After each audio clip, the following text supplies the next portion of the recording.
Ladies and gentlemen, welcome back. Today I am here with Michael Kaiser, the coach, head coach, 2 years running of the UofT St. George Red TriCampus hockey team. Thank you for doing this, Coach. Appreciate it. I go to Gold Ring Gym as much as I can, and I've met many terrific people there. UofT is still ranked one of the top universities in the world. And why is that? Because there's a whole breadth of reasons why. Whenever you're with like-minded people, you're all university students, you're all pursuing, hopefully, degrees. So this is a very special atmosphere, and you should try to make the best of it. I started in 74, and I graduated in 80. But the biggest difference was, of course, when I was in high school, we had grade 13. So everybody in university was a year older in their first year than they are now. And that just meant that the social life was a little bit different because everybody was of drinking age. Trinity students had a strange ritual where they would come around the residences and they'd want people to throw buckets of water on them. Everybody gets to university where the correct expression were hot shit in high school. Like we all did well in high school. Yeah. But I'm going to add, our last regular season game last year, we lost 5-1,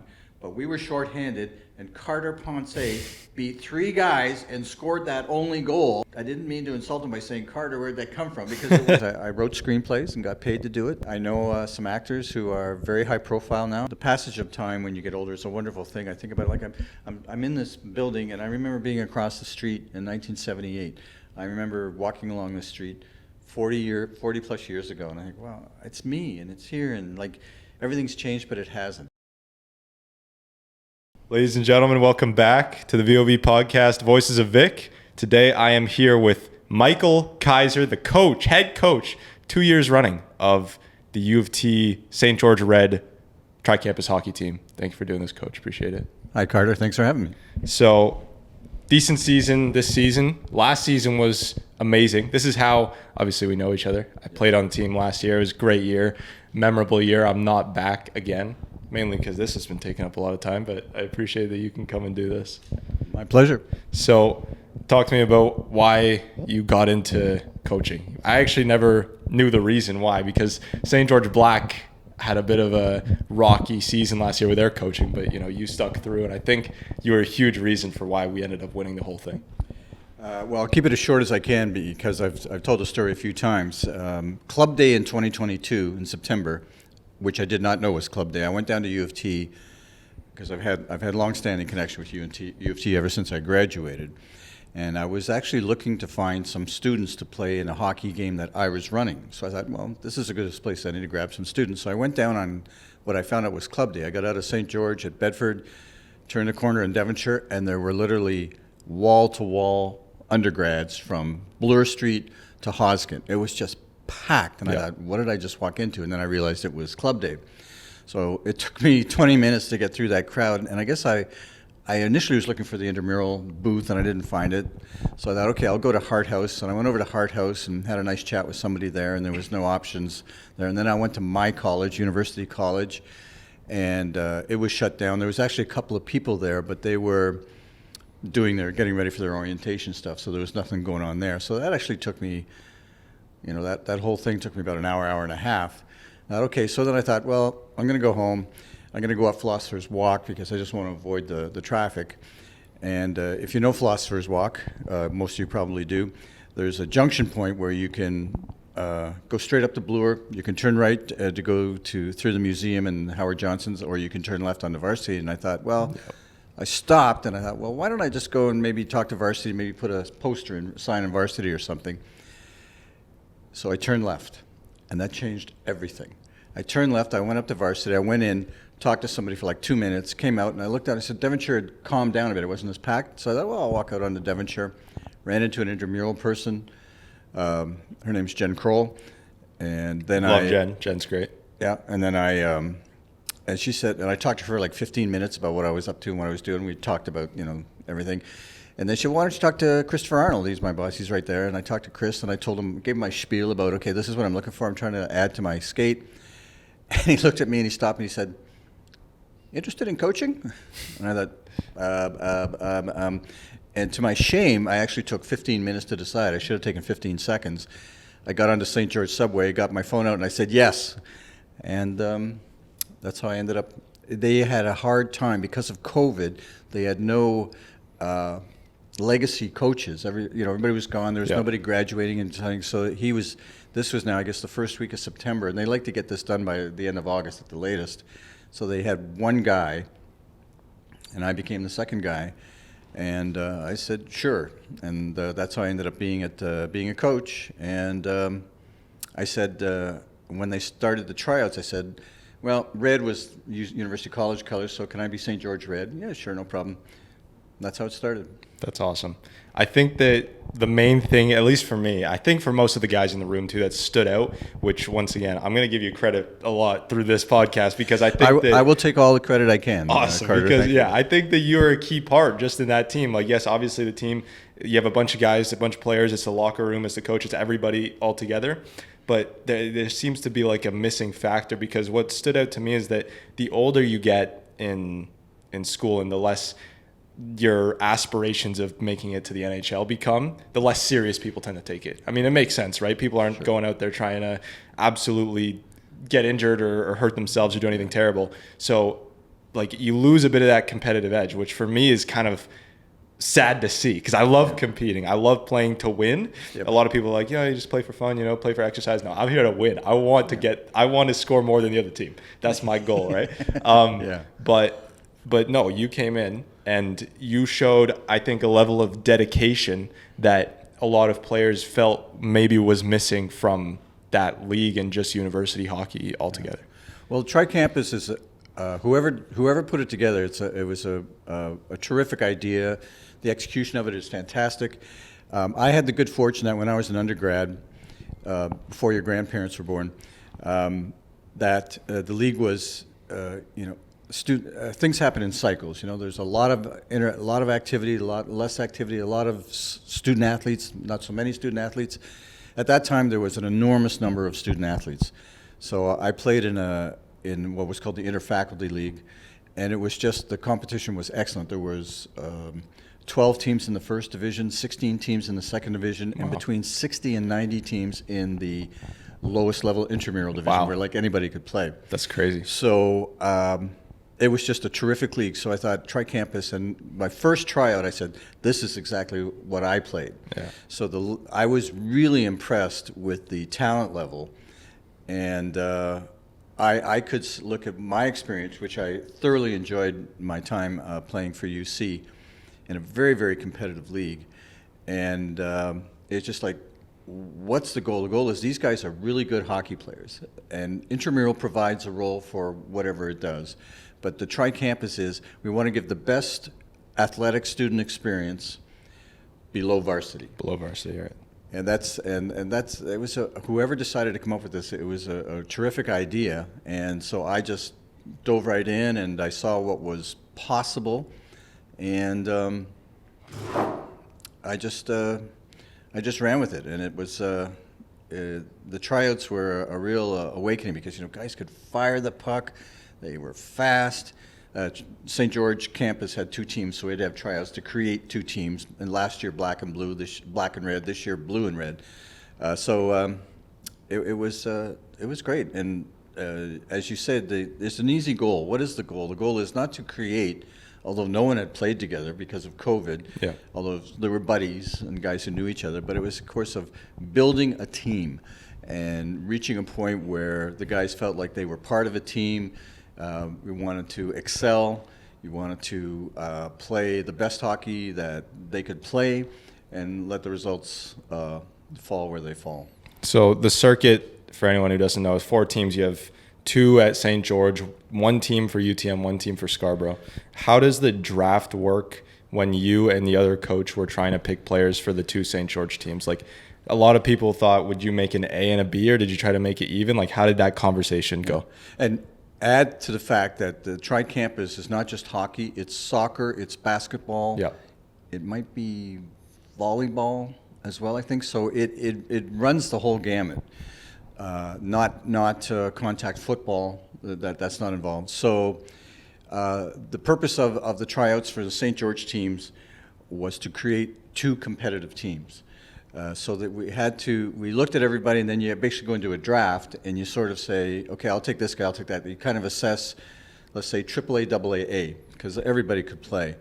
And and then make 2 competitive teams. And so we actually got a draft and say, okay, who do you like? Who do you like? Who's your top 10? Who's your top 10? And you just make sure that you don't put the 10 best guys on allegedly best guys on one team, not on the other. So we split them up, and we end up with. There was a potential to cut players, but about 40 to 45 showed up, and because you can sign 22, that meant you didn't have to cut anybody. And in fact, we didn't need to cut anybody because nobody was in the tryouts who was demonstrably lower than the rest. So we ended up just breaking it into 2 groups. That's good. And what was I going to say? Was it not like, because there were certain guys that wanted to play with each other, so like it's not like it was a complete straight draft of, that's correct. I want this guy, he wants that guy, and that way you split up chemistry. And it ended up working because you had 2 St. George teams that met in the finals. They beat out Scarborough and UTM. Yeah, no, that's exactly right. So what's the criteria? You start off with saying, okay, who are the best guys out there? And then you tell the players, do you have buddies? Yeah. Because we don't want people to play against their buddies. And especially, I think, on our team, we had like 3 guys living in one house or 4 guys living in a house. You don't want to have 2 and 2. So tell me who your buddies are, and we'll put you together. And if it turns out like 4 buddies are excellent players, you have to make sure there are 4 on the other team who are as close to the equivalent of that. So that absolutely worked out that way. Buddies stayed with buddies. And that was another factor. So we end up with what we end up with. And it really is as random as that, with the exception of making sure the pals stay together. And it was a fairly random thing. And it was, unlike, Scarborough has their student body that they pull from, UTM has their body that they pull from, so none of that occurs. Yeah. They can probably cut players as well. So you have to be a downtown student, St. George campus student, to be eligible to play on one of these 2 teams. Yeah. So it just worked out the way it worked out. And I could tell from the talent on the ice, St. George Black last year, a very talented team. They had some real studs. And we had good players, but my goal was not to have a glorified pickup team, but to have a team that really played hockey the way the guys saw it and the way I saw it, which is a puck movement, positional play, aggressive, high-energy team, and we ended up getting there. That's good. What do you think is the problem with being in that lower dip? I feel like now the competitive level, in maybe not in terms of athletes, just in terms of people in general, like if you're playing sports, there's participation medals that didn't used to exist. Even in students, like if you study really hard, people will call students who study hard a try hard, and they'll try to bring them down and say, no, why are you like putting in so much effort? They're like demonizing effort, which I feel like maybe didn't happen when you were in UofT. Well, that's a good question. I mean, it's a dangerous thing for me to pursue, because I don't, other than the hockey men and women that I coached this year and last year, I don't have a whole lot of exposure to the student body, with the exception of I go to Gold Ring Gym as much as I can, and I've met so many terrific people there.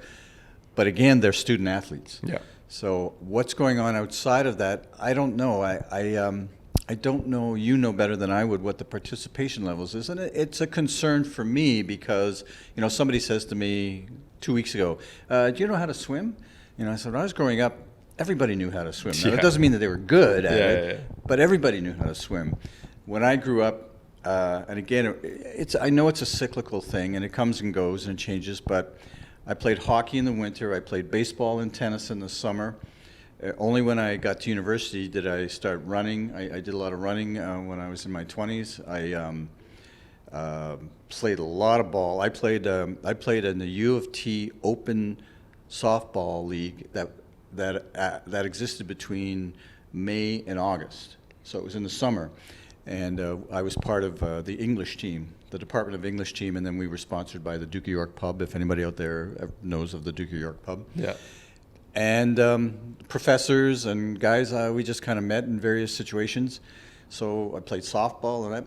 So I'm curious, but see, when I see my hockey guys, you guys are, and the women too, they are dedicated, they are into it, they are tough. Like to play most sports, and especially hockey, you got to be tough, you got to be resilient, you got to be competitive. Yeah. You can't go out there and intramurals, even in intramurals, if you're playing for a Vic intramural team or Trinity, there's a certain amount of pride, and I know that it can get pretty intense.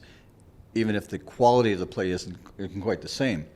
So it's like the people I meet are very much like what I know. I don't run into too many of the other group. And is that a large body? I think the answer is probably there is a higher percentage of people who just aren't into it as much. And that's disappointing. And I don't know. You want to say to people, you know, this is a really good opportunity to play sports in any sport you want that is going to be hard to replicate when you graduate, because you just, nothing wrong with non-university people, but the environment is just different. Yeah. And here everybody, you know, whenever you're with like-minded people, you know, you're all university students, you're all pursuing, hopefully, degrees, and this is a very special atmosphere, and you should try to make the best of it. And it really is incumbent upon every college and faculty's athletic department to push. Yeah. You know, so that's the key. That's the one thing. Yeah, I think that Vic Athletics does a really good job. The people there, and like that's just something I just hope to never see go away. I don't think it will. I think sports is ingrained to a degree in people, just the need to get out there, move. And it's the easiest form of exercise too. Hockey is the easiest thing because it's the most fun game ever. You're not even focused on the physical strain it takes on your body. Well, maybe the first game after the summer, you're going to be a little bit, you know, like my endurance, usually the first game is shoddy, but once you get into the groove of it, it's perfect. Yes, and I played hockey my whole life. I only stopped playing competitive hockey last April. But varsity is the best place in Toronto to play hockey. Yeah. It is number one. Now, I played in a couple of really terrific places. I'm not talking about Scotiabank or places that are restricted. I'm talking places where anybody can go and play. And I mean, varsity is a little bit restricted, but not all that much. It's the best place to play. You told us that last year. It's got history. It's a gorgeous rink. You know, it just is.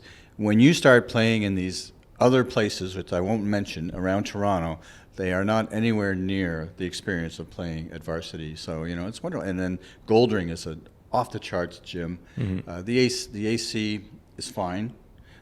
It actually, I'm betraying something here, they actually finished building it while I was an undergrad. Oh, okay. Because the Benson building was the place. And Hart House has been there since, you know, forever.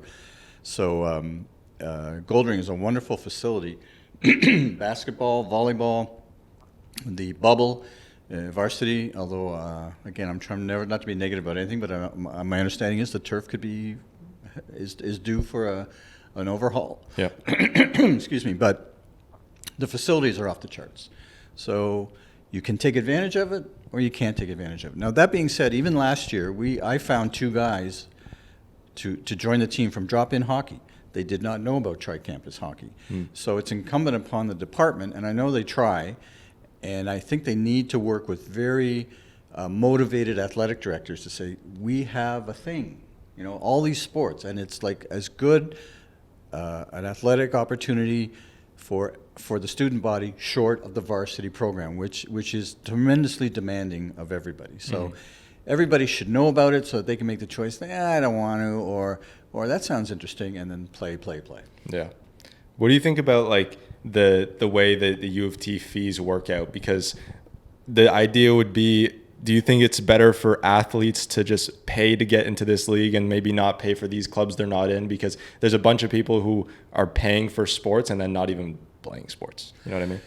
Well, that's a universal question, because that comes down to why should my taxes go towards this institution? Right. Because my kids don't go to school there or something. Right. So, you know, those are decisions that people make that say, what do we want the university experience to be across the board?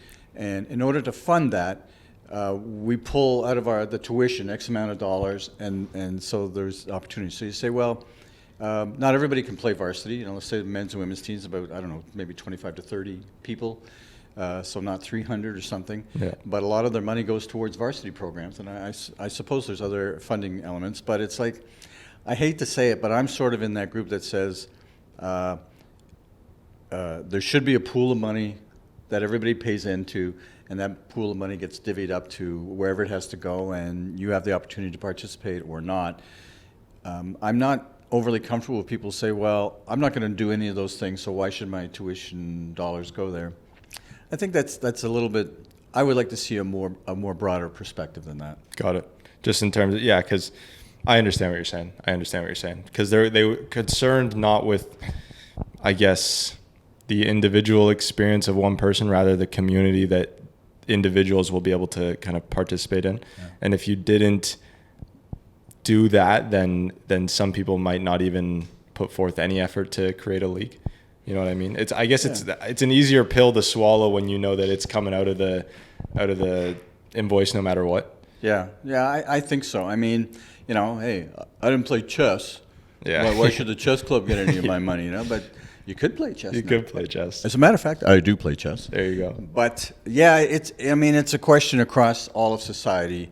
The problem is for me, and I try not to tell too many people this, but when I was an undergrad, the tuitions were relative to the time, but they were substantially lower. I know that the increase in tuition has gone exponential relative to incomes and things, which wasn't really the case when I was at school. So, I don't know if students say, well, if I skip this class, that's a $500 class, Yeah.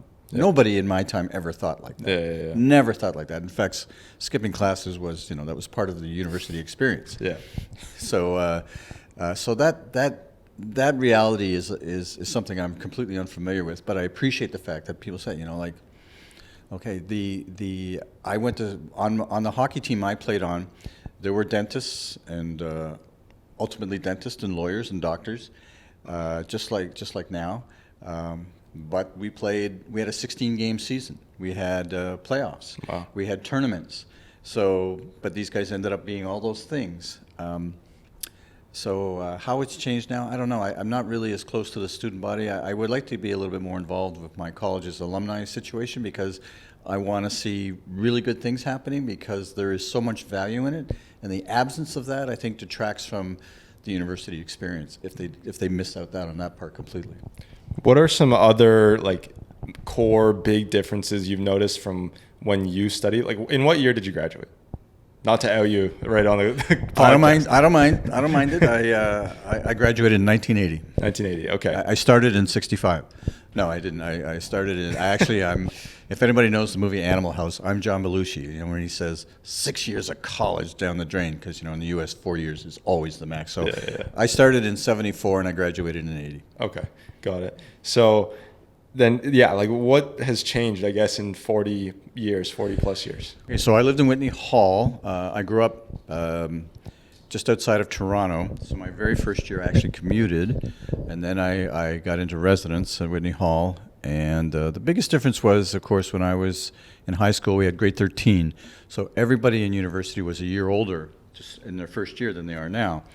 And that just meant that the social life was a little bit different because everybody was of drinking age. Now, there wasn't drunks walking around campus like crazy. It was just, there were just parties and gatherings and things, and that was a very vibrant part of certainly residence life. People may not know that that building that's at the corner of southeast corner of Devonshire and Hoskin was an engineering residence when I was here. So they were kitty corner to Whitney Hall. They would come to all our parties, the engineers, and also they did something wonderful in the spring, in the fall and in the spring. As soon as it warmed up, they put out, in those days, I don't know what it's like now, but sound systems were the thing. Yeah. Guys, for every guy who had a really good amp and speakers, somebody had a bigger amp and bigger speakers. Yeah.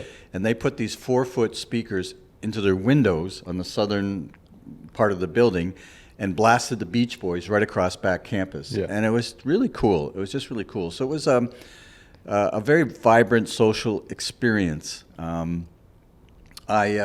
Living in residence, for all those people who do, that you're a little bit more plugged into what's going on. I understand now that there are actually efforts to have the commuting element get plugged in as well. So it was just, I don't know, it was a great experience for me. I grew up in a place called Bramalea, now known as Brampton, but there's a Bramalea Go Stop, so it still can be called Bramalea. Yeah.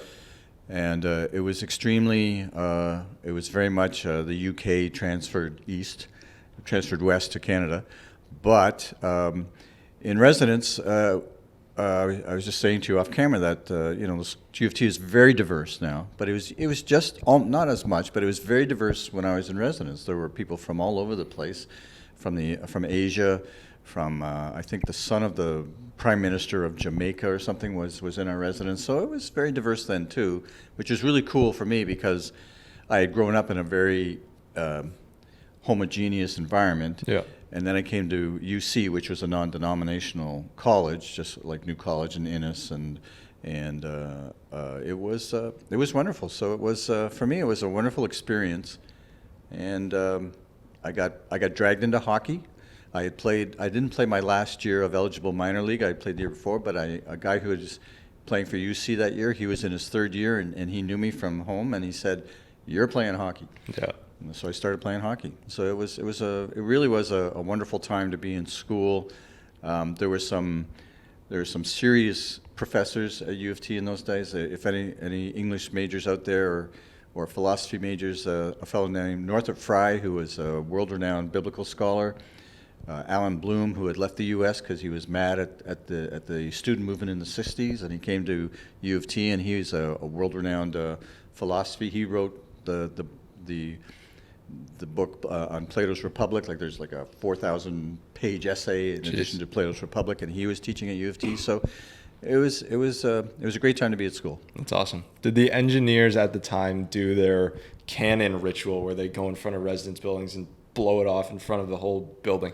I never saw the cannon thing. The engineers, do they still have the Toiki-Oiki? What's that? That's their student newspaper. Oh, I don't know. They would probably get arrested if they published it today, but it was spectacularly funny, but it was absolutely irreverent and not politically correct. Trinity students had a strange ritual where they would come around the residences and they'd want people to throw buckets of water on them. Okay. Vic, I don't know about Vic, but there was a lot going on. But I mean, I'm sure there's stuff going on now. Like I say, I'm not really tuned into what the student bodies are doing these days. Right. I'm really tuned into TriCampus sports and, like I say, Goldring, where it's just a wonderful place to go, and the facilities people there are terrific. So they call me Coach, which is very nice, and so it's great. There you go. I agree. I like Goldring a lot better than AC just because AC is really crowded. And, well, that's the main thing. Goldring's closer. Goldring, I think, is missing some leg machines. I don't know where you work out legs. Like, do you do legs at Goldring? Yeah, I do. I'm virtually a cripple right now, but I do. Yes. They emphasize way more free weight work than they do machine work. Yeah. And AC has a lot of machines, but so it's sort of like they cater to at the level they cater to at the varsity level. Excuse me. There's I think an emphasis on more traditional methods and not the latest. Not that the latest toys aren't good, but they're very traditional about deadlifting and all that stuff for Bulgarian split squats and stuff as we talk about KPE stuff. Makes sense. That's fair. So just to clear up, what did you study when you were in school? Hockey. There you go. I majored in hockey. No, I was an English major and a film minor. Okay. And actually, I missed it by a bit. In the late '60s, early '70s, I was told that UofT had the finest English program on the continent. And again, education is as cyclical as everything else. So they kind of dialed it back a little bit, which was good for me because even though, as I've told you before, everybody gets to university where the correct expression were hot shit in high school. Like we all did well in high school. Yeah.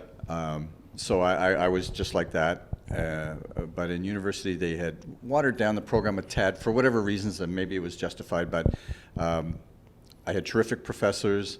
I did an English. I started out with my grade 13 subjects, so my best subject in high school was mathematics, and I did a year of math, physics, chemistry, English, and history, and I just fell into the English program the second year, and I liked it. My best story is, like I say, everybody was great in high school, and I definitely got a scholarship. I was top 5 in my high school, and. I was in I think the drill hall still exists. They call it something else now, but it's on between Devonshire and St. George and north of St. Hildy's, and it's the first time in my life I would come out of an exam and people were crying. Jeez. It's like, why are these crying? Because, I accidentally took Chem 150, which in those days was the highest. Everything's tiered, I guess. And I remember saying in residence to a buddy who was in chemistry, I said, what'd you take for? I took Chem 1. You took Chem 150? Yeah, but I didn't like it, man. I got 62. 62? 90% of the people who take Chem 150 fail. Yeah.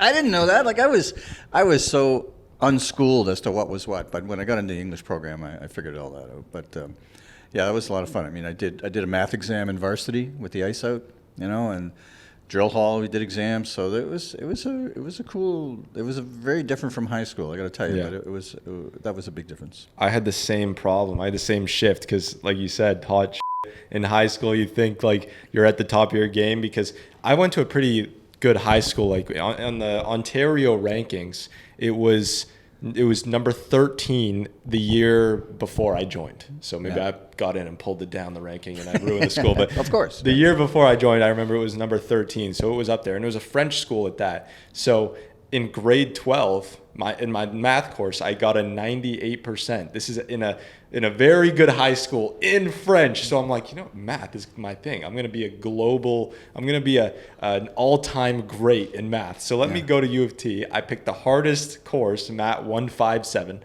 and the first 2 weeks they were talking about how 0 plus 0 equals 1, and I was like, this, I'm out, I'm leaving. So I dropped down to 137. That was also hard. So then I went down again to 135 and 136. So what are you studying?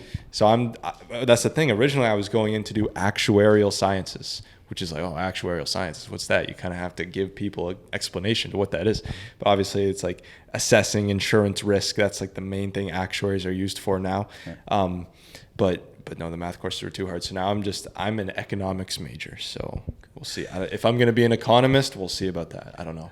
Best defenseman on UC when I was an undergrad, spent 40 years as an actuary. There you go. So and he's still playing hockey. So no, that's cool. Yeah, it was. When you get to university, you got to want to do something. Yeah. And there's nothing wrong with pursuing physics, chemistry, mathematics, but at the university level, it's like the courses are designed to weed out people who are, I think I want to do this, from the people who say, this is what I'm born to do. Mm-hmm. So the courses are, first year especially, are incredibly tough. I took Chem 150, the highest level. I took a mid-level math, and I found out that in, what's the building? Is it Sig Sam? What's the building on St. George where all the classrooms are? Sid Smith, yeah. Sid Smith. You're in there with like 150 students, and the prof says, how many of you are pre-med? And have to, that was the course you had to take for pre-med. Half the people, their hands up, and he said, don't ever come and ask me to change your mark. Oh, yeah. Because he, I guess he taught it for many years, and he knew that the pre-med guys, if they have to get and women, if they had to get a certain grade, they were going to get that grade whether they earned it or not. So that was also an eye-opener. So I ended up doing an English, and I didn't like exams, and that most of it was just essays and things like that. So I was very happy with my liberal arts degree. I was in the first cohort of the film program at Innis, and I've tried to reach out to them now that I'm back on campus, not too successfully, because I think I was in the very first cohort, and now it's a major. You can get a film major, so it's kind of cool.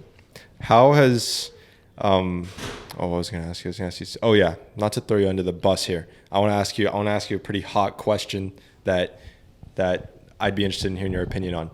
The conversion today from university into a career, I feel, is very different compared to what it was back then. I've heard that. So you know what I'm asking? I think so. So let's talk about this. So it goes back to, again, to very philosophical principles.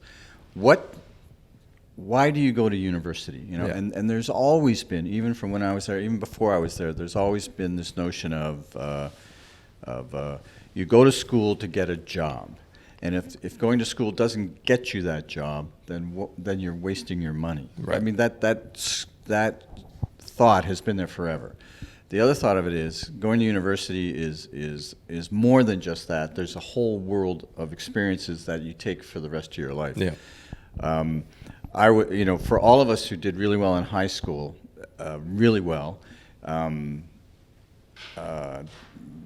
just think that university is where you should be. Mm-hmm. You know, I taught a little bit of English at community college, so I know the community colleges have a tremendous role to play, and even more so now than back when I was there. But for me, I would never have met the people I met because I came from, like I say, a very homogeneous environment. I never would have learned things that I learned if I hadn't gone to university, if I had gone to something else. I mean, I didn't really know what I wanted to do. So now when tuitions are so expensive, that I think skews the thinking a bit, because it's like you're going to spend, I don't know, what's a liberal arts tuition these days? Do you know? Probably, well, for me, because I'm local student and on res, it can range between $6,000 to $12,000. Okay, that's still, I guess, allowing for inflation, allowing for growth. That's not the end of the world. No, compared to the U.S., it's a lot better. Yeah. Yeah. So it's really tough if people start putting a dollar figure next to your education and say, well, if I don't come out and start working. I know the U.S. the student debt is ridiculous, and very, very, very, very challenging. University less so. Up here for sure less so. So. What do you want to do? If you want to go to community college and acquire certain skills there, great. If you want to go to university to enter a profession, great. But, I was part of a liberal arts education. There's a lot of people who are in liberal arts now. I guess, everything from geography, history, philosophy, English, and there's probably many more. It's sort of like, well, what is the university experience? And that also comes down to what are the powers that be? What are they trying to create here? Forget this ivory tower nonsense. That's long since gone. It's more like the school should be designed to create an environment. Now, UofT is still ranked one of the top universities in the world. Mm-hmm. And why is that? Because there's a whole breadth of reasons why. And so you get exposed to that by being an undergraduate here, and then I guess a graduate too. And that's just an experience that might be hard to replicate anywhere else. So I'm a big believer in any education is a good education. Anything is good. And I have a really built-in prejudice for people who resent education, who are just innately stupid. But I mean, like, in their behaviors. So yeah. I just...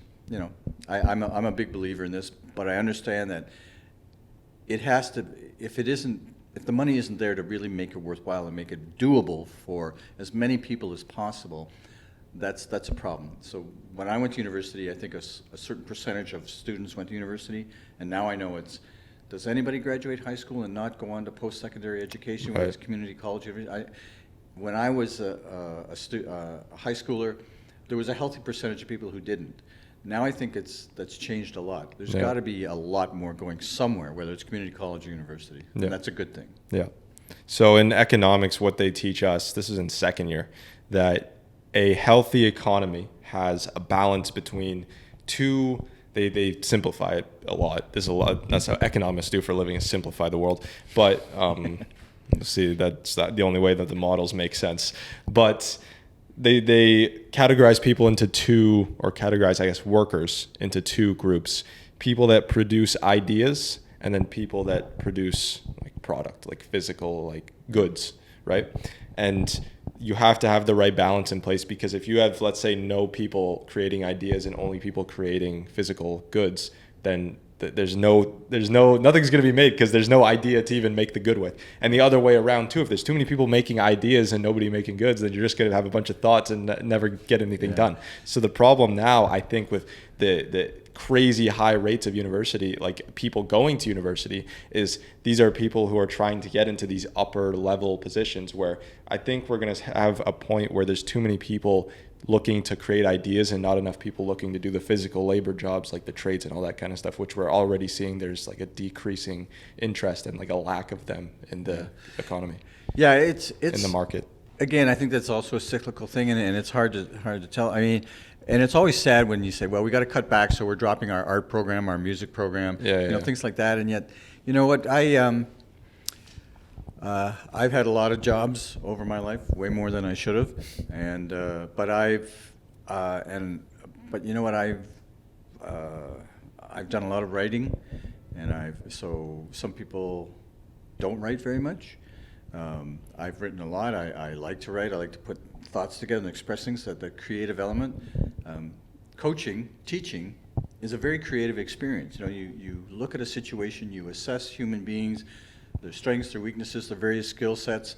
You have to assess the world in which you're moving, and then you have to come up with things that make it strong and build things, and that's a very creative experience. So that creativity that comes from liberal arts to an extent. Oh, I wanted to add that I do. Does this mean anything to you? Pareto optimality? No, I don't know what that is. That's an economic principle. I did Okay. take one economics course. Okay. So anyways, so those are all good things. And so people say, no, how often do people read? How often do people write? Emails don't sort of count a bit, but they also don't sort of count. One of the things that I regret from my time, one of the most beautiful things in the world was sending and receiving a letter. Now, snail mail, I think is what it's called now, but the act of writing a letter, again, because I was a lit guy, I read and I wrote a lot, but it was just a wonderful experience. And now you send if you send an email that's more than 100 words, people think you took a month to put it together, and it's just, and it's funny. So I don't know what that experience is for people. I don't know how much students read these days or don't read and write or don't write. But those are things that you really can develop in a university level because you're dealing with people who are very, very good at it, and you learn about it, and I hope those things aren't lost. Yeah, that's true. Did you go into university with what perspective? Was it I need to get a job out of this, or was it I need to learn? What was your intention? Let me preface that by saying the iPhone has ruined one of my best talents. Yeah. I'm a movie geek. Yeah. I've seen between 4,000 and 5,000 movies in my life, and I have a mind that retains information. But the iPhone has destroyed that skill because all the things I have in my head you can look up in 20 seconds on Google. Right. So it's no fun anymore. So do you know a movie called Ferris Bueller's Day Off? Yeah. I hope everybody still knows that movie. Yeah. So one of the characters says to the person in the movie, says, well, what do you want to do when you graduate high school? And the guy says, nothing. Yeah. And everybody in the audience is going, yeah. So I went to university knowing that I should be there. Like I say, my 6 subjects in university, my average was 96. So wow. I was a big thing. So I knew I had to be there. What I wanted to do, I didn't know anything about economics. I didn't know anything about Eco 101 or business. I didn't know anything about those things. So I really went in very naive. But I knew it was a place for me to be because that's where really smart people went. Right.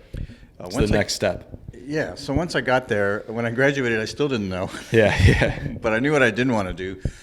So, so what? So what we can talk about, if you want to talk about quickly, something about being my age as opposed to being your age. Sure. Because I deal with I do a video of the teams, right? And the guys say how old they are, and the women, what program they're in, and all that. And my jaw drops. I'm 18 years old. I'm 19 years old. And for me, it's as much as it may be hard for them to process me, it's equally as hard for me to process them. So. What do you mean by that? In what way? Well, being my age and post-COVID, I'm about as much of a hermit as anybody. Everybody was a hermit during COVID, right? I mean, unless you were living with 4 or 5 people, you really. And I'm even more so than I am now. My family, I don't have any family. It's okay, don't cry. I don't have any real family. My brother's in Saskatchewan. I got a sister somewhere, Northwest Territories or Yukon. I don't know. She keeps going north. One of these days, she's going to be Mrs. Claus. So I don't really have any family. And I'm a single guy, heterosexual male, single. And so I'm not a social creature, really. Work makes you social. One of my hockey guys said just a couple weeks ago, "What's your day job, coach?" And I said, "I don't have one." So, but my exposure at UofT, everybody I meet is between 19 and 25. Now that's a really good thing, but it also is like you're on that side of the fence and I'm on this side of the fence. So that's really cool. So when I'm dealing with, I'm kind of a youthful guy. So when I'm dealing with young people, I'm very comfortable with that. Yeah.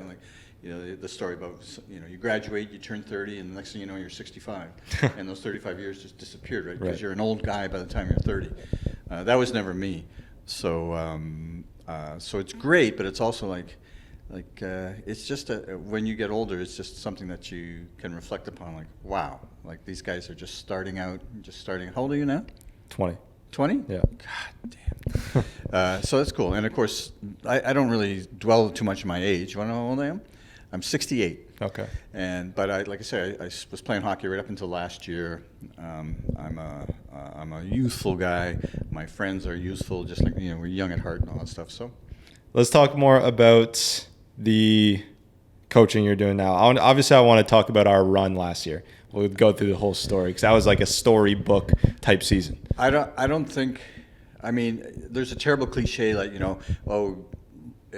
you couldn't write it that way. Well, of course you can, right? Hollywood is full of all kinds of stuff. As a movie geek, I know all about that. But if you eliminate the cliche, we finished last. Our record was 3-5-1, same as this year, by the way. We're 3-5-1. But I knew we had a very strong team, and we had actually beaten all the other teams at once. The 3 wins were from UTM Scarborough and St. George Black. So I was very confident with our team, and we had a really strong team with strong characters. And so I was confident. But to be down 2-0 at the end of the second period against UTSC, score 2 goals in the third period to tie it, and then to win in overtime was spectacular. It was just like, I don't know if you remember going on the ice and say, what just happened? What just happened? And we won in overtime. We're down 2-0 against a team that finished ahead of us. I think they finished first because we were last. Yeah. And they were a strong team. So this was wonderful. I thought, well, look, winning is great. It can't be the objective because, I've played sports my whole life, and you lose way more than you win. And if your goal is to win, you're going to be a very disappointed person. So it was just wonderful. And then we got to the final against a very powerful St. George, our brothers. And they were a very strong team. But I also thought that we were a better team than they were. They were a bunch of individuals. And I thought we were a stronger team. And, down 3-2 with 50 seconds left, pull the goalie, and our captain scored to tie the game. Andrew Peters, just a remarkable human being. Okay, great. We tied him up. Here we go again, overtime. And then with 20 seconds left, the puck is in the boards. It squirts out. Somebody passed it, I'm sure. Carter Ponce gets the puck at our blue line, looks up, and there's one guy in front of him. And out of nowhere, our defenseman, our very, very elite defenseman, Sam Ernst, goes with him. And Carter was smart enough to pass the puck to a goal scorer. Yep. And Sam went in, and Sam Ernst was a terrific hockey player. Yep. And shooting against a female goalie who happened to have been an NCAA goalie. Oh, wow. He put it under the crossbar with 18 seconds left, give or take a few seconds, and we won the championship. And the whole time I kept saying, what just happened? What just happened? It was so fast. And the thing is, what I didn't notice, I don't know what happened, but with the 18 seconds left, they pulled their goalie, and we actually had like 2 shots on an open net with the last 5 seconds. So it was very strange, but it was wonderful, wonderful experience. The year was terrific. The team was great. And but to win it all, I can't argue. It was a wonderful thing. It was we earned it. We deserved it. Because you deserve it, you don't always win. Yeah. But we did. So it couldn't have been any better. It was. I love to tell that story because we didn't win 6-1 and 6-2 in the last 2 games. Like we came from behind. It looked like we weren't going to win. It was just it was just a wonderful thing. And I don't think any of the guys in that team are going to forget those 2 games. Absolutely. I just don't think so. Absolutely. No, it was an amazing season and just an amazing way to end it off. What's the importance, do you think, about like role taking? Because on that team, what I learned a lot, not only with my own experience on the team, but like also other players, you have to know when it's your time to shine and when you have to take a back seat. So like what can you say about that? Because I feel like a lot of people, like a lot of young people nowadays, are a little more narcissistic than they ever used to be. So I think a very important skill is just knowing when to know that like you're kind of the amateur. You have to let someone else take role, and when you can yourself take role. The team. Dare I use the word ethos? The team world is very different from the individual world. So, for example, tennis. I played a lot of tennis when I was a teenager. I was pretty good. All of us who are good at sports, we were always good at everything. I never played basketball and I never played soccer, but I played tennis and baseball, and I did some decent swimming, and I did a lot of running. So tennis is an individual sport. Now, I played for a club team where I grew up, but still it's just you and the other guy. Golf, you and against the field or whatever. A team sport is very different, and I ended up dropping tennis, and I would never call myself a golfer. I've been on a golf course, I hit a ball, but to say I'm a golfer would be an obscenity. Although I wasn't terrible, like anybody who has eye-hand coordination, I just wasn't good. Right. People who don't understand, if you're born with any level of eye-hand coordination, you can master any game with a ball. It just doesn't necessarily mean you're going to be great at it. So the team sport is a combination of things. You have individual effort, but you also do it in cohesion with everybody else.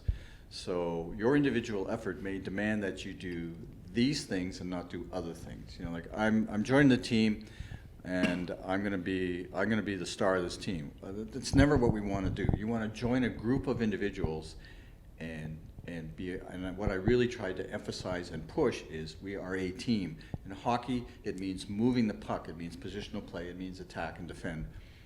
So you have to have the mindset like I have an individual effort, but I'm part of the whole. So the downside is you can't say, well, they scored on us, I was on the ice, but I had my guy covered. Yeah.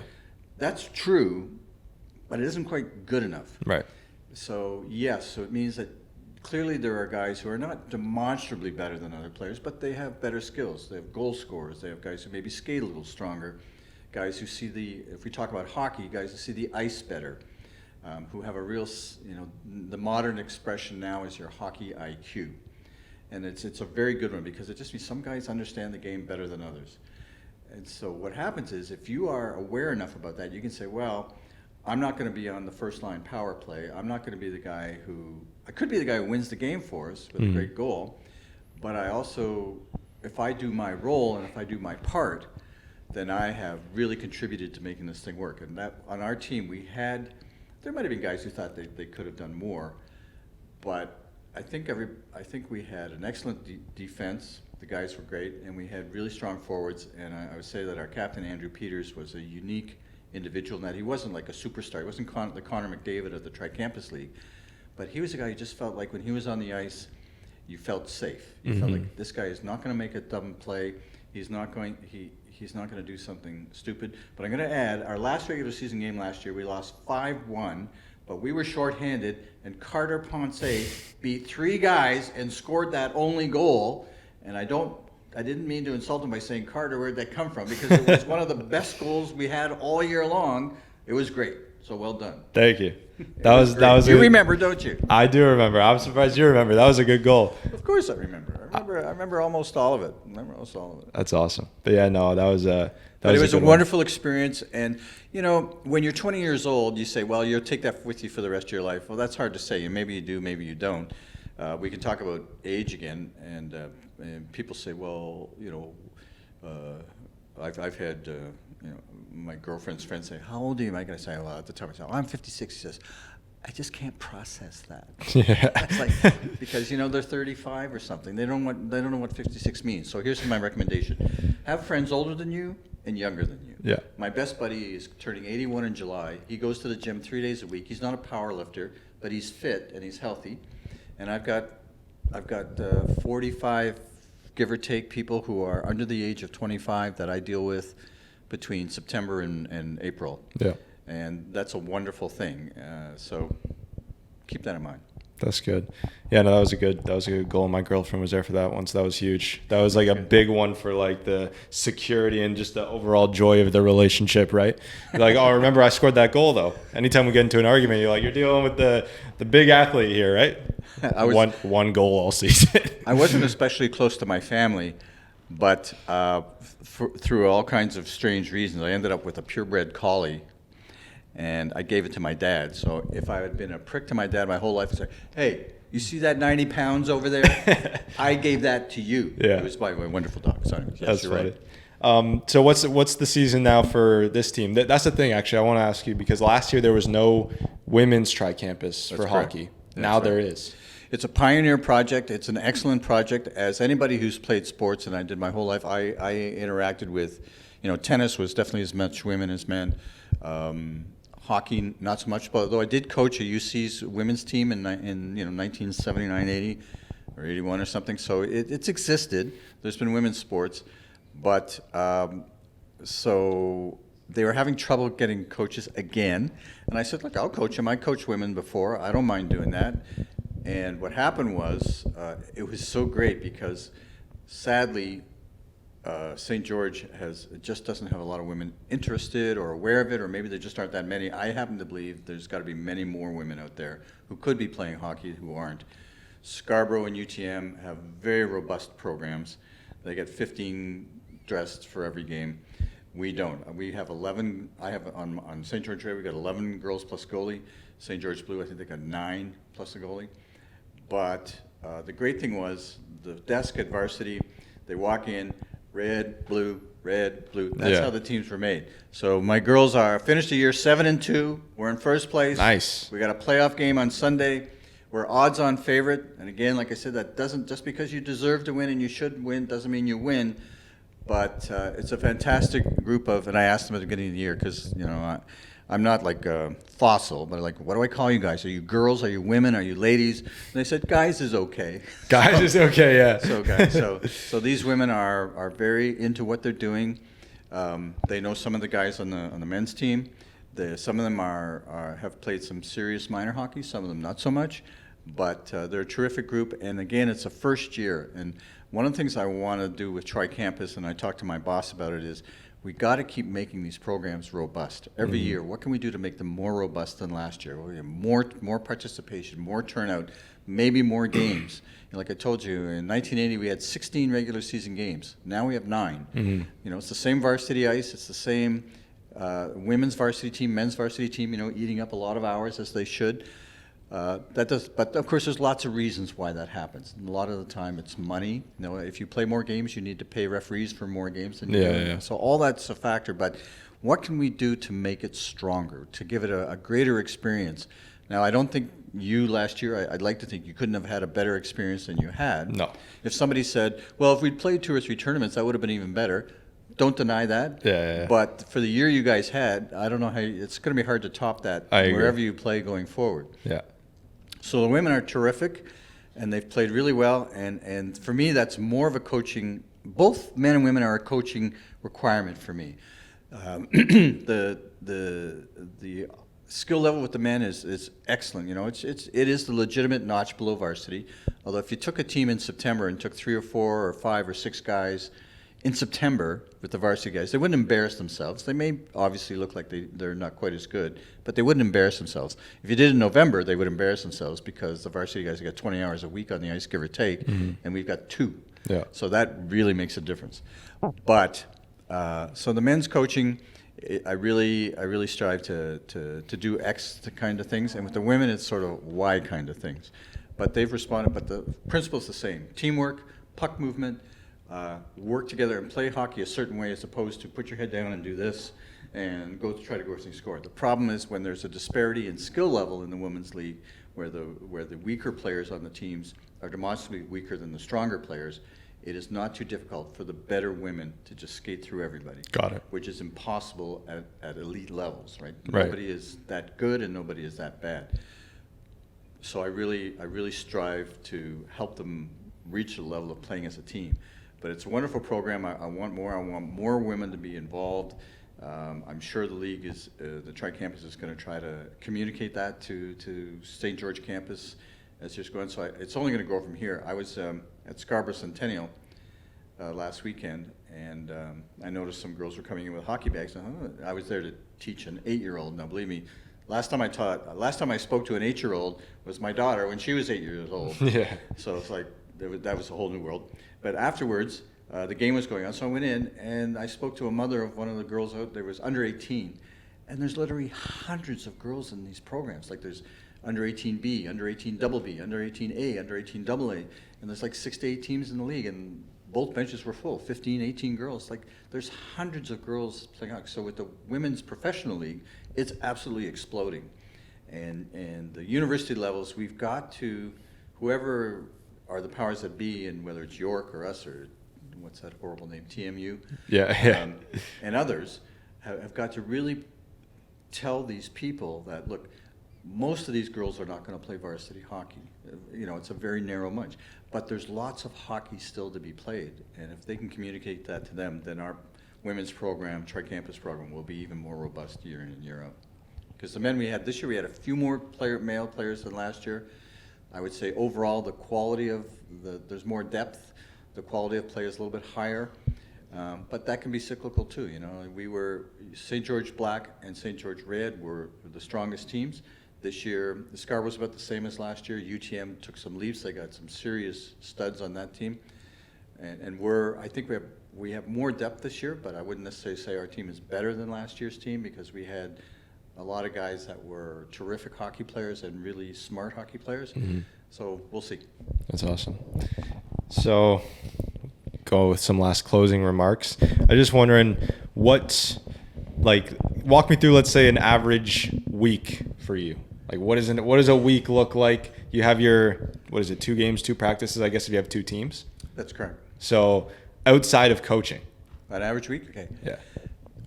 Do you have a PayPal here so people can make donations, or a GoFundMe page for my life?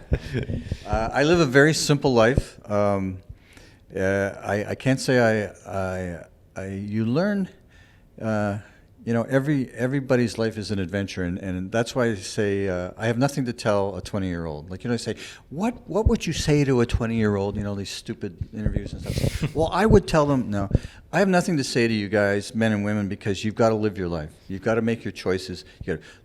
I was asked this in the summertime because the facilitators and the varsity people at Goldring were just wonderful. They were very kind to me, and I was, I hadn't been in the gym for a while, and they talked to me and they, so-and-so is his birthday. What would you say to him? And I couldn't think of anything. Then I said, the only thing I could say to young people is read. Read anything, everything. Now, you do a certain amount of reading now, textbooks and stuff like that, but try to find a way to read. It can change your life. It really can. I know that sounds kind of corny, but it can. I can't tell you about love, about travel, about money, all those things. All those things are there. They come and they go, and you have pitfalls and things. But so I would say read. So a week for me, I've been very fortunate. I was a smart guy. I went to university. I had a wonderful experience at UofT. I graduated and didn't have a clue what I wanted to do with my English degree and my film minor. Didn't have a clue, and I ended up kind of grabbing jobs here and there. And I was that horrible expression, jack of all trades, master of none. But I played a lot of sports. Because I had terrific mentors at university. I had a guy who was senior to me at UC, taught me how to run things, and then I started to run things like buying sweaters, buying equipment, pucks, renting ice time. I learned how to do all that stuff. So I ran a hockey game for 40 years. I ran a baseball league for 15 years. And I didn't have any English majors out there in your audience? Probably, yeah. I had greatness thrust upon me. I didn't seek greatness. Yeah. Shakespeare. I just said, I want to play more hockey when I graduated, and there was not a lot going on, so I found some ice to rent. I wanted to play more baseball. We were playing, the UofT league was just like now, it was like 8 or 9 games in the summer. So I started a baseball league. I managed to find a park that I could rent, and I started a league. I pulled some guys out of UofT. So I had a very satisfying. I had a sports life that was off the charts, and the other side of it was not quite so much off the charts. So my week now is Tuesday nights. Both men and women practice. So my Tuesday nights are from October till now, and we've got maybe 2 more Tuesdays to go, maybe 3. Tuesday nights like 7 o'clock, 8 o'clock, 10 o'clock practice time. Wednesday nights are games for the guys, and Sunday nights games for the girls. So my Sunday, Tuesday, Wednesday are what they are. The rest of the time, I have to get to the gym. I've got a bad hip, and I can't get surgery on it. I have one hip replaced, and the other one I can't get surgery on it, so I have to really work to replace it, and so I've got to get into the gym, and so it's very good that one of my perks of being a coach is I have access to the gyms here, and that's a really great thing, so I'm trying to do that. But otherwise... That is a good perk, yeah.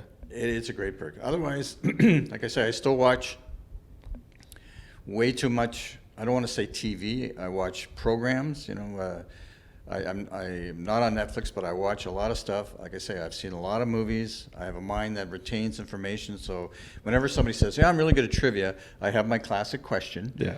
And to judge, like people say, "Yeah, I don't know very many movies after 2000." To tell you the truth, like if somebody said Transformers is the greatest movie ever made, okay, fine. It's what you like, right? Yeah. I don't like what's the best, what's the worst, but that's fine. But I say, how many movies have you seen? Well, if they say 200 or something, that's fine. But Yeah. I've seen many, many more than that, and I studied film. So, it can be a very simple life, very simple life, and I can't complain. Toronto's a funny town. I've been here my whole life. I never left Toronto because I ran a hockey game, and if I left Toronto, I would have had to terminate that game. But it went for 40 years. I started it in 1982. That's incredible. And it ended just last year. Wow. And I had a lot of guys. Some guys I played hockey with at UC. I still played hockey with. I had lunch yesterday with that actuary buddy of mine.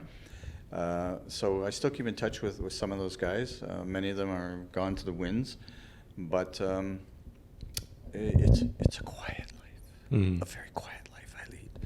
So Fair enough. But I had a lot of fun things. I wrote screenplays and got paid to do it. I know some actors who are very high profile now. Does anybody know a show called Sons of Anarchy? Yep. Okay, so I know Tig.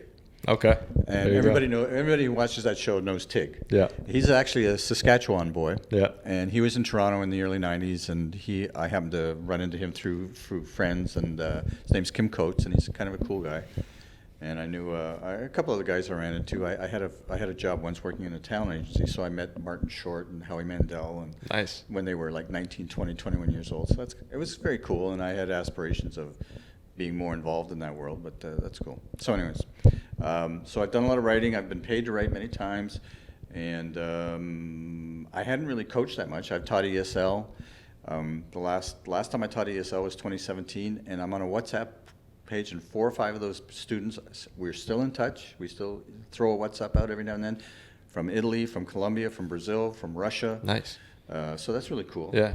And so this opportunity to coach was right up my alley because I can teach anything, and coaching is teaching in some respects. It's also the one key for me is the danger is like some people go into coaching because they like to yell and scream at people. It's a power trip. And for me, I'm a positive reinforcement guy, not counting Carter because he was just so difficult to deal with.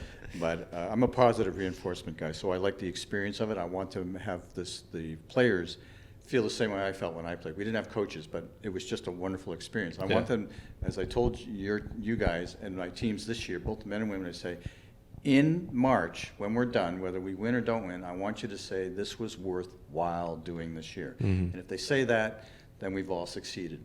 And not to win a championship, because it's really hard to win, but that's what I'm going for. I mean, it makes sense. That's a good mission because it paid off. It paid off. And I know that you say that it's a big thing to say that this is going to be a lifelong memory, but I just don't see how I could possibly forget anytime it's brought up. It's going to be like instant click in my head. Of course, what an amazing season that was. One of the best I've ever had. And I'm really lucky to have had really good, solid hockey coaches growing up. And I don't know what it is about it. Maybe I'm lucky, or maybe just hockey coaches themselves, or something about as a leader when you're in that sport, then there's something about you. But no, I'm super grateful that you're able to kind of contribute into that, and obviously prove that yes, hockey coaches are just overall good people, I'd say. Well, it was a great experience for me. I was very, very lucky. It was completely serendipitous that it happened. If I had gone straight on that philosopher's walk and not turned left, it never would have happened. And it was a very fortunate day for me, and it was 10 times more fortunate the group of men that we had last year. I ran in April and May. I ran into some of them still on campus, and they were still buzzed by the whole thing. You remember Benjamin Moffat? Yeah. And because he was in Rotman, so that was Rena Goldring, and it was great.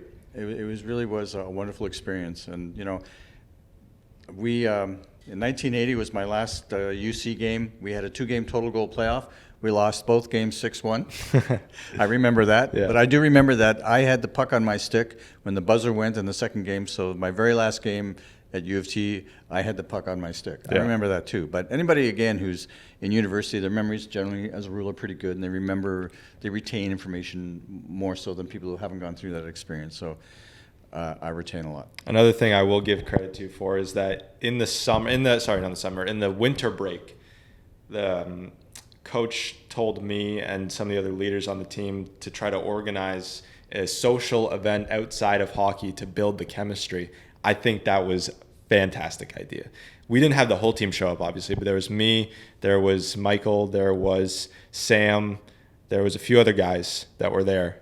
And just that bonding, we went to the bar down on College Street.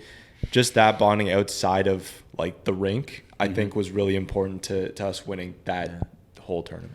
Well, I just think that's a good thing, and again, is to create a sense of team. And I suggested that to my guys this year, and I don't know if they did or didn't do it, but I didn't know. But there's an Instagram world where all these guys communicate, and the women too. They communicate on Instagram, and they said, "Well, we're going to go to a pub. Why don't you come, Coach?" And I said, "Well, I have a drinking problem, so fortunately, I don't start till about an hour from now. No, I don't. But you have to be very careful about fraternizing with these youngins, and also it's more for the team, not for the coach. So that was, you're right. I'm glad that happened. However much it happened, and it helps. Anything you do to build a sense of team helps a lot. Yeah. So we'll close off. I want to see how much time we got left on this camera. Okay, it looks all right. We'll close off. I want to ask you about one more thing. What are your thoughts? Speed round. We'll see what you think. AI. Where are we going with AI? Do you think that people are going to start giving their babies chips in their brain? Like, what's going on? Well, I'll answer it this way. First of all the concerns are legitimate because, even now when they say, why did this AI thing send me this information? And the owner of the company or the product says, we don't know why. It just did. That's not a good thing, so that's not good. Secondly, I hope to live long enough that I can change everything in my body to artificial, and then I'll live forever. So that's always a good thing. Like, just hang in there. I got a hip replacement. Maybe I can, something up here or whatever. I got so that's good. But the concerns are legitimate. Where all the science fiction, which is science fiction, is the modern day philosophy. They're the philosophers of the 20th and 21st century. And when they say things like AI and the robots take over and all that stuff. And already we're seeing how some of these AI products are doing things that their owners don't know why. And that's not a good thing. Yeah. But on the other hand, when you get to be my age, and I think about this thing, and all the things I can do on this phone, and all the things I see, it's not like he just invented the airplane, but it is an age of, it's just amazing the difference. And for any of you youngins out there, the toys and the creature comforts will always get better and better and better. But people don't change. They just don't change. And there's a tremendous program that was done in 1968 that is still available on YouTube, and it's still very warmly regarded, and it's called Civilization. And it's done by a guy named Kenneth Clark, who was a dean at Oxford and a brilliant guy. And it talks about basically Western history from the fall of Rome to present day, 1960s. And it's 13 parts. It's a brilliant program. And he says basically like all these wonderful changes and all these wonderful inventions, but people don't change. They just don't change. And in fact, in my parents' lifetime, probably not yours, but in my parents' lifetime, the worst thing that has ever happened in recorded history happened, the Second World War. And that was my parents were alive when that happened. And so technically the advances have been spectacular. People, we're still the same. We love, we hate, we're greedy, we're nasty. There's a lot of terrible things in this world. That doesn't mean we can't have a good time. So There you go. Thank you for doing this. I appreciate it. My pleasure, Carter. Thank you, man. Thanks for having me. I hope to have a regular feature on here. Absolutely. Increase your subscribers again. Get the GoFundMe page going. Do you have any final thoughts you'd like to share with the audience? I should have something. I would say that I want to talk about my age because I deal with young people all the time, and young people are watching this. And I'll tell you something. When you're a kid, and somebody I saw on TV the other day, their soul, you just don't change. Now you can have catastrophic illness, or like dementia and all those things, but otherwise, I had a great time with the women. I kept calling some of them by the wrong name. Yeah. Ashlyn, hi, Ashlyn's watching. I called her Astrid, and Evelyn for Ella, and it wasn't because I'm old and senior. It's just when you get older, you don't lose information. Your senses, your smells, your taste, what your eyes have seen. And if you're 20 years old, you have X amount. If you're 30, you have X plus 10. And if you're 60, you've got X plus 100. So you've got so much stuff swirling around in your head that you just have to manage it all. And you don't forget as much as you think you forget. You remember a lot, and especially if you're a smart person and educated, you retain a tremendous amount of information. So, older people, they might have parts that don't work as well as they should. Like, don't ask me to pick up a puck or something. But you stay young your whole life. You can stay young your whole life, and that's a wonderful thing. And again, like I say, if you have friends when you're 20. Well, you're gonna have people your age, especially if you're in university. Everybody's the same, right? Whether they're 18 or 25, you're still kind of all the same. But when you get out of school and you have friends who are 40, and I don't mean your parents, because your parents are never your friends. If they're your friends, it's okay. But normally you're not. Older friends, younger friends, it really gives you perspective, which perspective is a wonderful thing. So I would say that. And any other final thoughts is this is also a wonderful thing. I made a video, as you know, for our hockey team, and it was well received. But in this climate, I'm making a video for the women and the guys this year as well. So I've done a lot of that, and I'm looking forward to doing more of that. And again, it's like I have a fair number of pictures from the 70s and 80s and 90s. This means you can have 10,000 pictures of the last month. Yeah.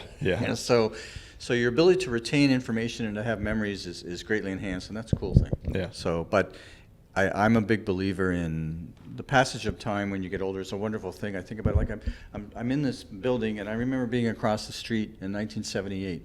I remember walking along the street 40 plus years ago, and I think, wow, it's me, and it's here, and like everything's changed, but it hasn't. It's still kind of the same, and especially universities where they don't change too much. Buildings can be put up and put down and destroyed and rebuilt and all that, but not a lot changes, although the toys change. There's no question about it. So what can I tell you? So that's all. Awesome. I thank you, Carter, and it's been like nothing but a short of a wonderful experience. So I want to leave with one thing. If there's anybody watching who are English majors, Yep. and you bear with me on this. Yep. My mistress's eyes are nothing like the sun. Coral is far more red than her lips red. If snow be white, why then her breasts are done. If hair be wires, black wires grow on her head. I have seen roses damasked, red and white, but no such roses see I in her cheeks. And I know that in some perfumes is there a more pleasant scent than in the breath that from my mistress reeks. I love to hear her speak. Yet well I know that music hath a far more pleasing sound. I say I dare, I never saw a goddess go, my mistress, when she walks, treads on the ground. But by heaven I believe my love is rare, as any she belied with false compare. It's amazing. Shakespeare. Thanks, man. Absolutely. I'll sit over here because my camera died. Ladies and gentlemen, that is VoV podcast. Not sure what episode this is going to be out, but we'll see it. 175. Michael Kaiser, coach, as we know. Thank you for coming on, and we'll see you next Sunday. Follow the Instagram at Voices of Vic. Like the interview, like the episode. It was great. Shared some perspective. I appreciate it. It was wonderful, and I'll tell you something else. Nobody gets tired of talking about themselves. So I hope everybody got a kick out of it. And Carter, continue to be excellent. Continue to be wonderful. Don't let up. Thank you very much. But you can sleep as much as you want to. Okay. Sounds good. Everybody, peace out.